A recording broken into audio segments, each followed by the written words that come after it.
जैन सा तो लगता है पाकिस्तान की पब्लिक दिमाग के साथ साथ आंखों से भी अंधी हो चुकी है। पाकिस्तान की पब्लिक का कहना यह है कि पाकिस्तान जल्दी आसमान से बातें करेगा।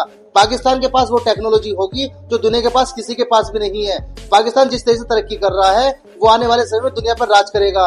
आज की इनकी बातें आप सुनोगे तो हंसते हंसते लोटपोट हो जाओगे। वीडियो आखिर तक जरूर देखिएगा, पूरा मजा आने वाला है। और यदि चैनल है पहली बार आए तो चैनल को सब्सक्राइब करना ना भूले। तो चलिए शुरू करते हैं आज की ये वीडियो। हमारा एजुकेशन सिस्टम ज्यादा बेहतर है या फिर हमारे पड़ोसी मुल्क हिंदुस्तान का? क्या ख्याल है आपका? हमारा बेहतर है। साले क्या बोले तूने? बाहर की कंट्री के अंदर, अमेरिका के अंदर, हाँ जी। मैं आपको बता रहा हूँ कि सबसे बड़ी बड़ी कंपनी जितनी भी हैं उनके सीईओ इंडियन क्यों होते हैं? बस वो जो है ना वो तवज्जो की भी थोड़ी वो तो हो जाता है ना कि जो स्टूडेंट है वो इतनी तवज्जो नहीं देते। क्या बात करता है यार? इंडिया के जो बच्चे हैं ना वो ज्यादा उनकी इंग्लिश में ज्यादा उनकी तालीम है। वर्ल्ड बैंक का सीईओ है।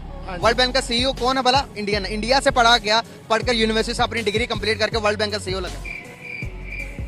आप मुझे बताएं कि हमारी एजुकेशन, आपने कहा बहुत अच्छी है। नहीं, हमारी एजुकेशन कम नहीं है किसी। साले तू आपको पता है आप एक वकील हैं, मतलब कि आपके शोबे से तो नहीं है लेकिन इल्म में होना चाहिए। हाँ जी। पाकिस्तान की स्पेस एजेंसी का नाम क्या आपको पता? नहीं, मुझे नहीं। आपको पता? नहीं, मुझे भी नहीं मालूम। कौन है ये लोग? कहां से आते हैं? इंडिया ने अपने आप को डेवलप किया है, सीखना है हमने जो कर लिया। अब देखें यूके उससे आगे बढ़ नहीं रहा, जो उसने किया वो उसी पे स्टे है। इंडिया आगे रोज ब रोज बढ़ रहा है। अब दुनिया देखती है कि रोज क्या नया से नया आ रहा है, तो इस चीज में इंडिया, इस वजह से उनको एक टच मिला हुआ है कि इंडिया रोज रोज अपने एक्सपेरिमेंट कुछ ना कुछ कर रहा है। आईटी में कर रहा है, कुछ गाड़ियों में कर रहा है, कुछ इंफ्रास्ट्रक्चर में कर रहा है, कुछ उनका जो है डेवलपमेंट का वो बड़ा तगड़ा है, इंफ्रास्ट्रक्चर है वो बहुत तगड़ा बना रहे हैं। बिल्डिंग कंस्ट्रक्शन का काम उनका हो रहा है। उनकी देखिए आबादी बहुत बड़ी है, 140 करोड़ आबादी है। उसको मैनेज करते हैं, वो बाहर के लोग देखते हैं यार कि 140 करोड़ आबादी वाला मुल्क है, वो अपने आप को किस तरह मैनेज कर रहे हैं। 4 सूबे नहीं संभाले जा रहे। देखिए ये बात है ना, बाहर ये चीज बड़ी इंपॉर्टेंट और खुद गर्जी बड़ी होती है। देखिए नरेंद्र मोदी है, उसका अपना तगड़ा इमेज नहीं है, लेकिन वो नेशन बड़ा तगड़ा काम करे जिसकी वजह से उसका इमेज बहुत तगड़ा हो गया। बस हवा निकल गई। सबसे पहले जानना चाहूंगी पाकिस्तान के खिलाड़ियों की परफॉर्मेंस कैसी रही? बहुत अच्छी। फिर हम मैच जीते क्यों नहीं? सिर्फ 4 मैच जीते हैं, मैच क्यों नहीं जीते? 4 जीत लिए, ये भी बहुत बड़ी बात है। ऑस्ट्रेलिया से क्यों हारे हम? भारत से क्यों हारे हम? अफगानिस्तान से क्यों हारे? भारत तो 1 नंबर का कमीना है। क्या चल रहा है? ये काफिर लोग हैं ना, काफिर है ये। काफिर को छोड़ दे, अभी तो हम मैच पर बात कर रहे हैं। क्या हो गया आपको? काफिर है तो फिर आप चाइना को बाइकआउट करें। काफिर है तो न्यूजीलैंड के साथ अब क्यों खेल रहे हैं? मुझे तो लगता है ये लोग पैसे दे के जीते हैं हर मैच। पैसे दे के जीते? जी हाँ, ये पैसे देकर जीते हैं क्योंकि उनके प्लेयर्स में कोई क्रेडिबिलिटी नहीं भी नहीं है, हाक भी नहीं है। मेरे पास में हो तो मैं जूती उतार के ना। विराट अच्छा नहीं खेलता, कोई भी नहीं खेलता। रोहित अच्छा नहीं, कुछ भी नहीं। बुमराह की बॉलिंग अच्छी नहीं। इनकी टीम खाक भी नहीं है। मैं कहती हूँ हमारे पास, हमारी टीम, हमारे पाकिस्तान की ना जूती की नोक पे है इनकी टीम। कैसे कैसे लोग रहते हैं यार यहाँ पर। पाकिस्तानियों ने अपनी प्लेयर्स के लिए ये वर्ल्ड कप तैयार किया हुआ है और इसके वेलकम के लिए हमने गजरे भी डाल दिए हैं और वर्ल्ड कप को हमने बड़े ग्लिटर से चमका दिया है। क्या बात है सर? आगे हमारी जी ट्रॉफी तैयार हो गई है। 150 रुपया देगा। आ जाए टीम, हैंड ओवर करते हैं। गजब बेइज्जती है। किसके हाथ में जाओगे? पाकिस्तान। बाबर, ओ भाई, ये पाकिस्तान का वर्ल्ड कप है। हर चीज के अंदर हिंदुस्तान कहता है कि मैं तो बहुत पावरफुल हूँ। जलवा है हमारा। पावरफुल हो गया या नहीं हुआ हमसे? उनकी ऐसी की तैसी। साले क्या बोले तूने? फुल पावर हम हैं। अच्छा, किस चीज में पावरफुल है? हम हर एक चीज में फुल पावर है। किस चीज में? हम हर मैदान में फुल पावर है, चाहे लड़ाई में हो, जंग में हो, हम दुनिया से फुल पावर हैं। क्या बात है सर? आईटी में वो दुनिया से बहुत आगे चलेगी। कौन? इंडिया। कोई इंडिया तो कुछ भी, वो तो हमारी जेब में है। इंडिया तो कुछ नहीं है, पूरा दुनिया हमारी जेब में है। रोटी है घर पे। दुनिया तो कहती है कि पाकिस्तान तो भिखारी कौम है। भिखारी कौम नहीं है, लेकिन उन्होंने हमें बना दिया है।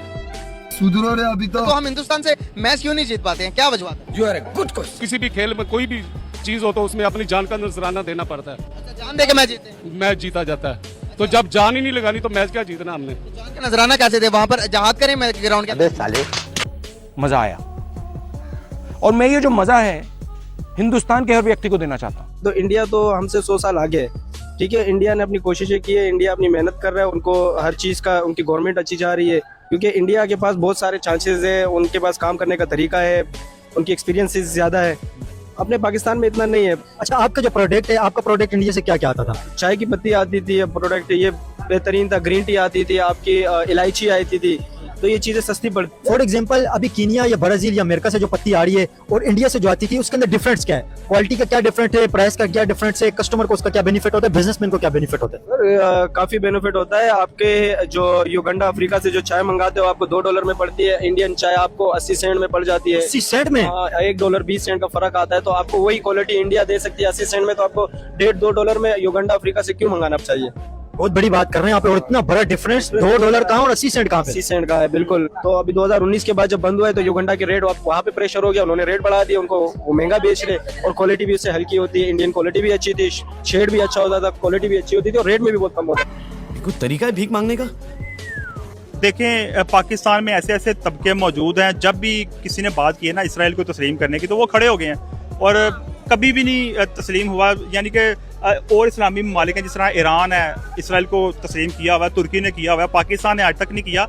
अगर कोई 1-2 लोगों की ख्वाहिश है तो वो पूरी नहीं हो सकती। ये 25-26 करोड़ यहाँ पे अवाम है और सारे इस चीज़ को समझते हैं कि हमारा इसराइल से नफरत का रिश्ता है, और किस वजह से फ़लस्तीनियों पे जो जुल्म करते हैं वो बंद करें। मुसलमानों पे वहाँ पे जुल्म जो कर रहे हैं, वो जहाँ पे कब्जा किया हुआ उनके इलाके पे, वो ख़त्म करें तो हमें कोई इसमें तो दे देंगे। आपको लगता है इंडिया दोबारा कभी ऐसा नहीं करेगा? अभी करेगा तो पाकिस्तान से जंग नहीं करेगा? वो आखिरी जंग होगी। अच्छा, वो आखिरी जंग होगी। आखिरी जंग क्या उसका? जो गज़वा हिंद। अच्छा, हाँ जी, इंशाल्लाह वो फिर जो है ना इंडिया भी फतह हो जाएगा, कश्मीर भी आ जाएगा, ये सारा बड़ी सगीर पाक में वो आखिरी जंग होगी इंशाल्लाह। आपको अगर वाकई में मौका मिले, आपको इजाजत मिल जाए कि जाओ भाई जिहाद कर लो, तो चले जाएंगे आप? बिल्कुल।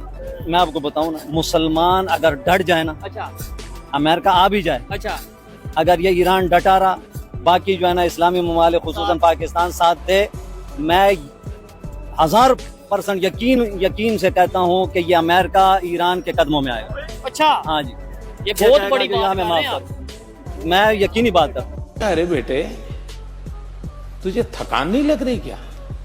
कश्मीर के ऊपर उनका हक क्या है, और कश्मीरी आज तक इतनी कुर्बानियाँ देने के बाद हज़ारों उनके शोहदा हैं, हर घर से कोई ना कोई शहीद है, इसके बावजूद वो कश्मीरी क्या कहते हैं? कश्मीर बनेगा पाकिस्तान। तो कश्मीर की आवाम पाकिस्तान के परचम अपने सीने पे लेकर क्यों गोलियां खा रही है?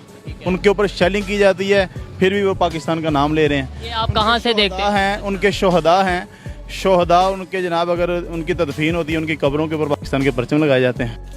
तू साला भोला दिखता है लेकिन है एकदम होशियार हो लुच्चा। हम हिंदुस्तान का मुकाबला कर सकते हैं? हिंदुस्तान का मुकाबला तो हम बाकी जंग में कर सकते हैं, क्योंकि हमारा मुसलमान का एक जज्बा है। हिंदू में ये जज्बा नहीं है, क्योंकि मुसलमान जान देना जानता है और मुसलमान जान देता है। 65 की जंग की मिसाल है मुसलमानों की, कि मुसलमान सिपाही जो फौजी थे वो टैंकों के नीचे बम बांध कर लेट गए। चल झूठ। तो 71 की जंग में 93,000 फौजी हिंदुस्तान ने पकड़ लिया था हमारे, फिर पाकिस्तान का मुसलमानों का जज्बा किधर है? बिल्कुल, उसमें मैं भी शामिल था।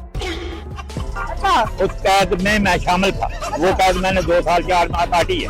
खाने को चने नहीं, पिछवाड़ा मांगे जायफल, तनख्वाह 550, कंधे पे टांगे राइफल। चला देना चाहिए मुझे। क्या कहते हैं? चला देना चाहिए। चला देना चाहिए। किस लिए रखा हुआ है? बम बनाने का क्या माना है? चलाना चाहिए यार। दुनिया में जो नहीं अमेरिका ने चलाया, जापान पर चलाया नहीं है। क्या बात करते हैं? समझाओ इसे। जो है ना जंग, हर मसले, लोग कहते हैं ना मसले का हल जंग नहीं है, जंग किसी मसले का हल नहीं है, लेकिन ये गलत है। ये अल्लाह ताला और उसके रसूल की नफी करते हैं। अल्लाह ने कुरान पाक में वाज़ेह इरशाद फरमाया, जंग ही मसले का हल है। जंग में हार जीत है, दोनों चीजों को एक्सेप्ट भी करना वो अल्लाह ताला की तरफ से। अल्लाह ताला ने फरमाया जंग सिर्फ मुसलमानों ने करनी है, वो सिर्फ मैदान में आने हैं, लड़ना हमने है, लड़ना मेरे फरिश्तों ने है। इस बार भी फरिश्ते लड़ रहे होंगे। आप देखें ना कि एक सिर्फ चंद 100 मुजाहिदीन है, वो पूरी की पूरी फोर्स से लड़ रहे हैं, लेकिन अभी तक वो मुक नहीं रहे। 5 वक्त की नमाज पढ़े, पूरी दुनिया से हमारा मुल्क जीत सकता है। हमको सिखा दिया है। लेकिन सर भी इसमें टैलेंट भी तो होना चाहिए ना। दीन ठीक है, दीन एक तरफ रखकर बात करें ना। आप सारी अवाम नाखुश है कि आप कैसी टीम लेकर भारत गए हैं? दुनिया की हर टीम एक तरफ मेरे अल्लाह का कलमा और जिक्र हर वक्त दिल में करते रहे और नमाज पढ़ते रहे। खा जाए बिल्कुल पाकिस्तानियों को कि हर जगह नमाज कभी जिंदगी में किसी टीम में, किसी कुश्ती कबड्डी में, दुनिया के किसी मुकाबले में कोई आदमी नहीं हार सकता। क्या बात है सर? तो जरा इस मुल्क के लिए भी दुआ कर देना। सर बोला तो बस सर बता, मुल्क के लिए भी दुआ करें, इस मुल्क का बेड़ा गर्क हो गया है, दुआएं नहीं लग रही हमारी किसी की भी। पूरा मुल्क तरक्की कर सकता है अगर ये सदका खैरात निकाले, उसके बाद नमाज पढ़े, उसके बाद रिज़्क़ हलाल ढूंढे। हमारा मुल्क सदके खैरात पे चल रहा है इस वक्त। तो मोहम्मद रिजवान को बोलना दोबारा नमाज पढ़ना। ठीक कहा है। पाकिस्तान जो है आसमान के साथ बातें करेगा इंशाल्लाह। पाकिस्तान आसमान के साथ बातें करेगा। जी इंशाल्लाह, आप देख लें हमारे जवान जो है वो आसमान में बातें कर रहे हैं। अंकल देखें, इस वक्त आप जो बात कह रहे हैं, आप जज्बाती बातें कह रहे हैं, इसका प्रैक्टिकल और हकीकत से कोई लेना देना नहीं है। पाकिस्तान की इकोनॉमी इस वक्त कहाँ पे खड़ी है, इंडिया की इकोनॉमी कहाँ खड़ी है? पाकिस्तान की इकोनॉमी 42 नंबर पे रैंक में आती है दुनिया के अंदर, इंडिया की इकोनॉमी 4 नंबर पे आती है। कितना बड़ा फर्क है। पाकिस्तान की जीडीपी 2% से ग्रो कर रही है, इंडिया की जीडीपी 8% से ग्रो कर रही है, तो ये कितना बड़ा फर्क है। आप ये बात देखें, उनकी आबादी ज्यादा है लेकिन हमारी आबादी अभी आप कह रहे हैं आबादी ज्यादा, जहाँ पे पॉपुलेशन ज्यादा होती है वहाँ पे तो मुश्किल होता है ग्रो करना, तो इंडिया तो फिर मुश्किल से ग्रो तो नहीं कर रहा, इंडिया तो इजी ग्रो कर रहा है। कैसी अपमानजनक बातें कर रहा है लड़का, ये अश्लील है ये लोड़ा। पाकिस्तान के अंदर और इंडिया के अंदर डिफरेंट क्या, किस चीज का डिफरेंस है? वहाँ पे हर चीज़ जो है वो तरक्की पे है। हर चीज़ जिसको भी देख लो, कोई शोबा भी देख लें आप, गवर्नमेंट भी जो है वो माशाल्लाह अब अपनी आवाम के लिए बहुत कुछ करती है। हमारी जो गवर्नमेंट है ना, वो सिर्फ अपनी जेबें भरती हैं, वो उनको क्या लगे हमारे बच्चे कहाँ रुलें कहाँ मरें, उनको परवाह नहीं है।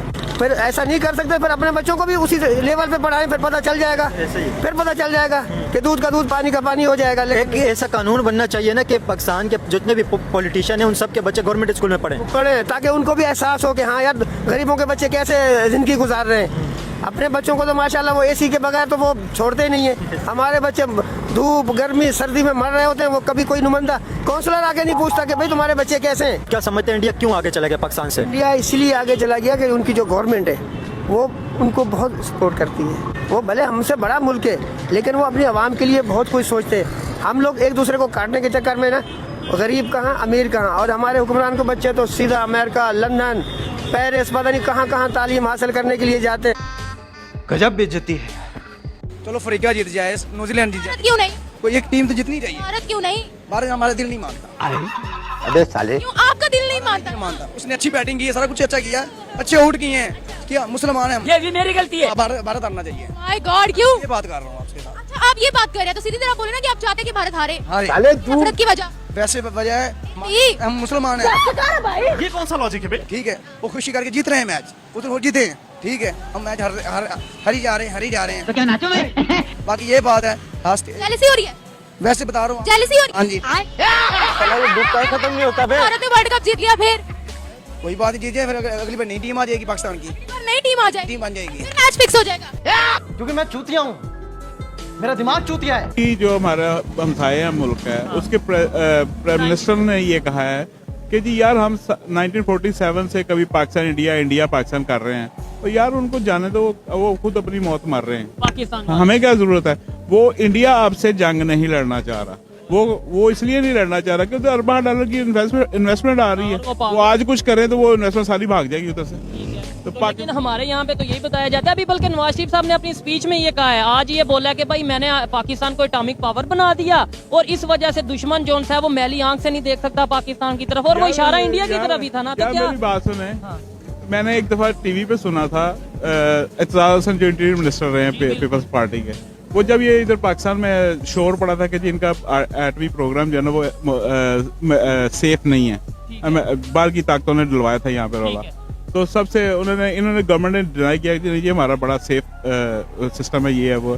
तो क्या कहना क्या चाह रहे हैं भाई आप? तो टीवी पे मुझसे बड़े बड़े लोगों के इंटरव्यू भी आए, तो मैंने एतजाज हसन का सुना था, उसने की तो हंसने वाली बात ही थी। उसने कहा था वाकई हमारा जो है ना एटॉमिक, वो बहुत ज्यादा महफूज हाथों में, वो इतना महफूज है कि शायद हमारे भी काम ना आए एटॉमिक प्रोग्राम। और ये हम 76 साल से ये सुनते आ रहे हैं, हमें जज्बा बहुत है, हम जो है वो कलमे के नाम पे पाकिस्तान बना, लेकिन बात फिर वहीं पे आ जाती है। बात सुने, बड़ी इंटरेस्टिंग बात कर रहे हैं। अब जो इस वक्त दुनिया के हालात है ना, वो जज्बे वाली वो कहानी बहुत पीछे रह गई है। आपका और आप जो दूसरी दुनिया का लेवल है ना, वो बहुत फर्क है। अब इकोनॉमिक जंग है और टेक्नोलॉजी की जंग है, और आप इस एट पार नहीं आएंगे, आप कुछ नहीं कर सकते, आप जलीलो ख्वार होंगे पूरी दुनिया में। चीज मैं चाहता हूँ करें। कौन कहता है कि इंडिया से मुकाबला नहीं करना? मैं कहता हूँ इंडिया से मुकाबला करना है, लेकिन टेक्नोलॉजी में, IT में, हेल्थ में, इंफ्रास्ट्रक्चर में, इकोनॉमी में, ये तुमसे ना हो पाएगा। ये जज्बे में टांग ऊंची उठती है, इन चीजों में हमें मुकाबला नहीं करना। और जब ये बातें हम करते हैं तो बुरी लगती है कि भाई देखो सर, पाकिस्तान में जितने इस वक्त डॉलर है पूरे पाकिस्तान में, वो उनके एक मूवी स्टार के पास है, शाहरुख के देख लें बैंक जो स्टेटमेंट है और इनकी पाकिस्तान गवर्नमेंट की स्टेटमेंट देख लें। लेकिन हमारे में जज्बा ज्यादा, उनमें जज्बा कम है ना। तो जज्बे से क्या करना है भाई, वो उधर अब तो जज्बे की बात तब थी जब वो तलवारों और घोड़ों पे जंगें लड़ी जाती थी, ठीक है ना। आगे इधर अगर इधर 8 तलवारें हैं ना, तो उधर भी चलो जी एक तलवार ही होगी ना, गौरी मिसाइल तो नहीं होगा या बरमूस मिसाइल तो नहीं होगा, हाँ जी, जो भी है उनका वो तो नहीं होगा ना, हाथों से या जज्बा उधर काम आता है। अच्छा, आपने भी शाहरुख खान की एग्जांपल दिया, चले एग्जांपल ही दिया, वो कौन है, मुस्लिम है? मुस्लिम है, नहीं तो पूरी दुनिया में ये मैसेज हमारा मुआशरे में लोग कहेंगे नहीं जी वो कौन सा, मैं मानता हूँ कि वो प्रैक्टिसिंग मुसलमान नहीं है, लेकिन मुसलमान है। अगर बात करें, हम बड़ी कोई प्रैक्टिस कर रहे हैं। मैं अगर किसी से मैं किसी दिन सर्वे करूंगा कि क्या लोगों से रैंडमली पूछूंगा कि आज आपने कितनी नमाजें पढ़ी। रो नहीं रहा हूँ मैं, खुशी में मेरे आंसू निकल रहे हैं। भाइयों, उम्मीद करते हैं हमारी आज की वीडियो भी आपको हर बार की तरह जरूर पसंद आई होगी, और हर बार की तरह हमारी आज की वीडियो में आपको सबसे फनी या सबसे इंटरेस्टिंग क्लिप्स कौन से लगी कृपया कमेंट करके उसके बारे में जरूर बताइएगा। और यदि आप चाहते हैं कि हम आपके लिए किसी नए टॉपिक के वीडियो लेकर आए तो जल्दी से हम उस टॉपिक का नाम भी कमेंट करके बता सकते हैं। दोस्तों, आज की वीडियो देखने के लिए धन्यवाद। कल फिर मिलते हैं एक नई वीडियो के साथ। जय हिंद, जय भारत, वंदे मातरम।